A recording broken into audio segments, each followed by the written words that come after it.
ये कोरियन छोटा भिक्षु बड़ा ही शरारती था। एक दिन उसने देखा कि एक लड़की सो रही है तो जनाब चुपके से अपना हाथ उसकी रजाई में डालकर गर्मी लेने लगा, लेकिन लड़की भी तेज निकली। उसने फौरन उसे एक जोरदार थप्पड़ जड़ दिया। छोटा भिक्षु अपनी गलती समझ गया और शर्मिंदा होकर भगवान से माफी मांगने लगा। जब बूढ़े गुरु अंदर आए तो वो उसकी हरकत देखकर हैरान रह गए, मगर उन्होंने कुछ कहा नहीं। छोटा भिक्षु चुपचाप अपना लकड़ी वाला घंटा बजाता रहा, लेकिन छोटा भिक्षु अपनी आदतों से बाज नहीं आया। आगे चलकर वो और भी ज्यादा बेपरवाह हो गया। बचपन से ही वो अपने बूढ़े गुरु के साथ उस मंदिर में रहता था। वो मंदिर चारों तरफ पानी से घिरा हुआ था, बिल्कुल झील के बीचों बीच। अगर पहाड़ पर जाना होता तो छोटी नाव से जाना पड़ता था। वसंत का मौसम था। छोटा भिक्षु बहुत शैतान था। एक दिन वो पहाड़ पर गया और नदी से छोटी मछलियां पकड़ लीं, फिर उन पर पत्थर बांध दिए। मछलियों को तड़पता देख वो हंसने लगा। उसे दूसरों के दर्द में मजा आ रहा था, लेकिन उसका दिल अभी भी नहीं भरा। फिर उसने एक मेंढक पकड़ा और उसके साथ भी वही किया। उसके शरीर पर पत्थर बांध दिए। ये सब बूढ़े गुरु दूर से देख रहे थे। रात को जब छोटा भिक्षु सो गया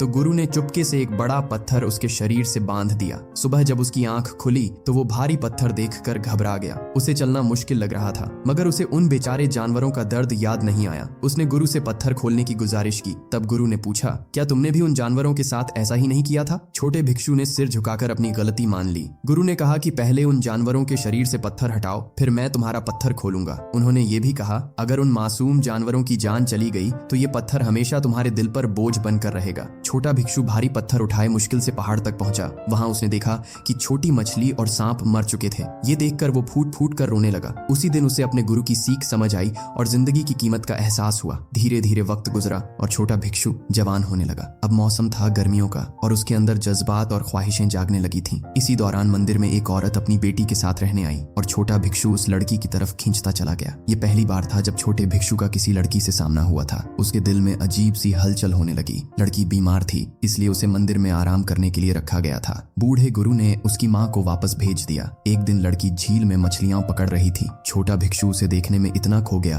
कि खुद ही पानी में गिर पड़ा। जब उसने लड़की का खूबसूरत चेहरा देखा तो अपने आप उसका हाथ उसके चेहरे की तरफ बढ़ गया, मगर लड़की ने उसे तुरंत धक्का दे दिया। मंदिर लौटने के बाद जब लड़की कपड़े बदल रही थी तो छोटा भिक्षु अचानक दरवाजा खोलकर अंदर आ गया और काफी देर तक वहीं खड़ा उसे देखता रहा। अब उसकी हालत ये हो गई थी कि रात को भी चोरी छिपे उठकर लड़की को देखने लगता। एक दिन उसने दो सांपों को आपस में लिपटते देखा और उसके दिल में भी अजीब सी बेचैनी पैदा होने लगी। धीरे धीरे वो लड़की का और ज्यादा ख्याल रखने लगा। कभी बारिश में उसके लिए बांस की टोपी ले आता तो कभी बूढ़े गुरु के सामने ही लड़की को छेड़कर उसे हंसाने की कोशिश करता। गुरु ये सब देख रहे थे, लेकिन हमेशा की तरह खामोश रहे। एक दिन छोटा भिक्षु लड़की को खुश करने के लिए उसे झील के किनारे ले गया। झील की लहरों की तरह उसके दिल में भी तूफान चल रहा था। फिर अचानक छोटी नाव से वो पानी में कूद पड़ा और लड़की को भी अपने साथ खींच लिया। अब उसका दिल पूरी तरह अपनी ख्वाहिशों के आगे हार चुका था। जब लड़की ने भी उसे नहीं रोका तो वो उसे पहाड़ों की तरफ ले गया और दोनों एक दूसरे के बेहद करीब आ गए। अपनी चाहत इतनी आसानी से पूरी होने के बाद छोटा भिक्षु और भी ज्यादा बेपरवाह हो गया। रात के अंधेरे में वो मंदिर के नियम तोड़कर चुपके से लड़की के पास पहुंच जाता। दोनों का रिश्ता हर दिन और गहरा होता चला गया। पहले वो मंदिर के बाहर रखी पत्थर की मूर्ति पर लड़की को बैठने नहीं देता था,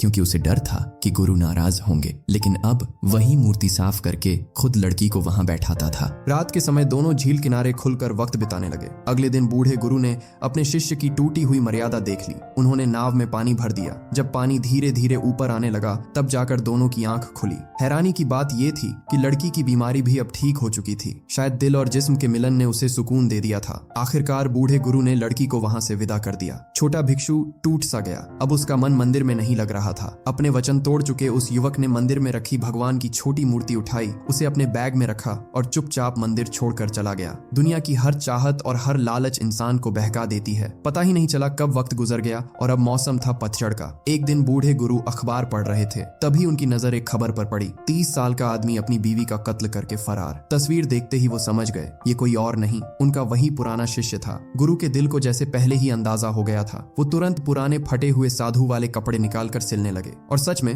अगले ही दिन छोटा भिक्षु वापस मंदिर आ गया। लेकिन अब वो पहले जैसा मासूम लड़का नहीं रहा था। जिंदगी के दर्द और गुस्से ने उसे अंदर से बदल दिया था, क्योंकि उसने बहुत बड़ा पाप किया था। कई साल पहले वो मंदिर छोड़कर दुनिया में चला गया था और आज जब वापस लौटा तो सिर्फ पुलिस से बचने के लिए। बूढ़े गुरु सब समझ रहे थे, फिर भी उन्होंने बड़े सुकून से पूछा, क्या हुआ? उसने गुस्से और दर्द में बताया, जिस औरत ने मुझसे हमेशा साथ निभाने की कस्में खाई थीं, वो किसी और के साथ चली गई। मुझसे बर्दाश्त नहीं हुआ, इसलिए मैंने उसे चाकू मार दिया। गुरु ने शांत आवाज में कहा, दुनिया ऐसी ही है, जिस चीज को तुम पसंद करते हो उसे कोई और भी पसंद कर सकता है। लेकिन अब उसके अंदर पहले वाली शांति नहीं बची थी। उसका गुस्सा और बढ़ता जा रहा था। एक पल ऐसा आया जब उसने खुद को खत्म करने की कोशिश की। उसने अपने होश और एहसास बंद करने चाहे। तभी अचानक आवाज सुनकर बूढ़े गुरु दौड़े आए और उसे बचा लिया। इसके बाद गुरु ने एक अजीब काम किया। उन्होंने बिल्ली के बालों को स्याही में डुबोकर लकड़ी के फर्श पर पवित्र मंत्र लिखने शुरू किए। फिर अपने शिष्य से कहा कि जिस चाकू से उसने कत्ल किया उसी चाकू से इन शब्दों को लकड़ी पर खोदो। वो दोनों हाथों से चाकू पकड़कर एक एक अक्षर तराशने लगा, हर लफ्ज के साथ जैसे उसका दर्द भी बाहर निकल रहा था। उधर पुलिस भी उसे ढूंढते हुए मंदिर तक पहुंच गई, मगर बूढ़े गुरु ने उनसे हाथ जोड़कर कहा,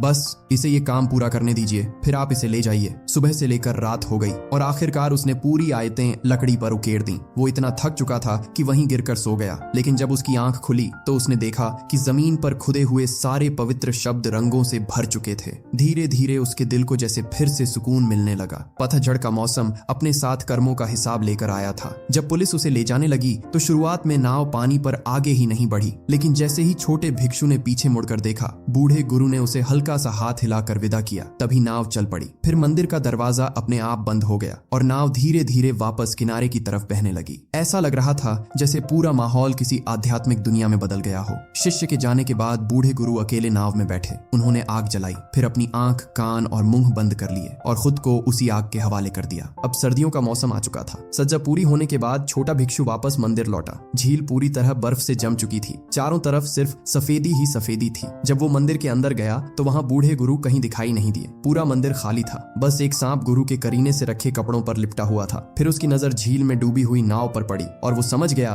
कि उसके गुरु अब इस दुनिया में नहीं रहे। उसके बाद उसने खुद को साधना और तपस्या में लगा दिया। वो घंटों तक अभ्यास करता, अपने शरीर और मन को काबू में करने की कोशिश करता। एक बर्फीली रात एक औरत अपने चेहरे को ढके हुए एक छोटे बच्चे के साथ मंदिर आई, लेकिन आधी रात को वो अपने बच्चे को वहीं छोड़कर चली गई। रास्ते में अचानक उसका पैर फिसल गया और वो उसी बर्फ वाले गड्ढे में गिर पड़ी जिसे कभी छोटे भिक्षु ने खुद बनाया था, और वहीं डूबकर उसकी मौत हो गई। सुबह जब छोटा भिक्षु बाहर आया तो उसे उस औरत की लाश मिली। जिंदगी कितनी बेयकीन है, शायद यही कर्मों का फल था। औरत बिना कुछ कहे अपना बच्चा छोड़ गई थी। अपने मन को पूरी तरह मुक्त करने के लिए छोटा भिक्षु एक भारी पत्थर अपनी पीठ पर उठाकर पहाड़ की तरफ चल पड़ा। रास्ते में वो कई बार गिरा, चोट लगी, खून निकला, लेकिन वो रुका नहीं। जब वो पहाड़ की चोटी पर पहुंचा तो नीचे झील के बीच बना छोटा सा मंदिर विशाल पहाड़ों के सामने बहुत छोटा लग रहा था, और वहां रखी भगवान बुद्ध की मूर्ति सब कुछ शांत होकर देख रही थी। सर्दी का मौसम खुद को पहचानने और बदलने का वक्त बन चुका था। फिर एक और बसंत आया। अब छोटा भिक्षु खुद बूढ़ा गुरु बन चुका था और वो छोड़ा हुआ बच्चा बड़ा हो गया था। लेकिन वो बच्चा भी बिल्कुल उसी की तरह शरारती निकला। वो छोटे जानवरों के मुंह में पत्थर डाल देता